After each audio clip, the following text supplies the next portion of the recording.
Okay, so here we have the, I believe it's a Peerless boat tail, if I'm not mistaken, a switch that we received to double check and make sure that everything is okay.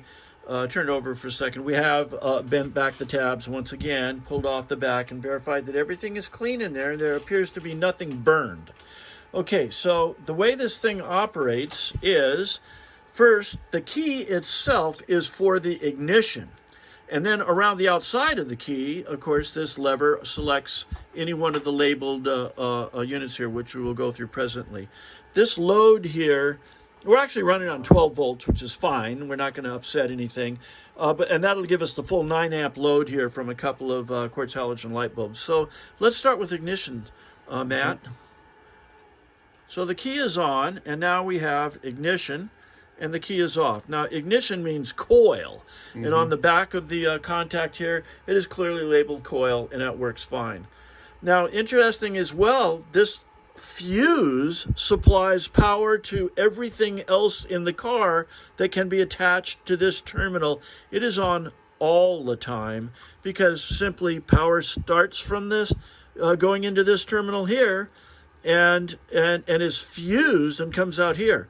Notice the ignition is not fused. It goes directly to ignition. So right now you can see that we have power there, and go ahead and turn the switch. Of course, it's not going to turn on or off. And in all positions, it has power there all the time. Okay, so now Matt has returned the switch to the off position. There's no coil, and the toggle is in the off position. So we're going to test the next item, which is what, Matt? Rear lights, tail lights. Rear lights, or typically called running lights. So it's in off right now, but the rear lights are on in all other positions other than off. So there's off, bright, and dim. Yeah, and that makes sense. You want your running lights on, regardless of whether the headlights are on or not, for those drive-in movies, right? Okay. So now in the curb position, you only have side lights. Well, you also have the rear tail lights on, but here we have on in that position, off, and it's also off in bright and dim. Okay. And then we have, let's go bright.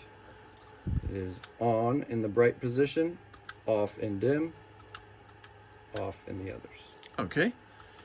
And is there one more? Finally is the dim, which is off in bright, on in dim. Okay. So that concludes our test, indicating that at load, this operates correctly as received, and after disassembling it, we've confirmed that there is no burned contacts on the inside. So thank you for your attention.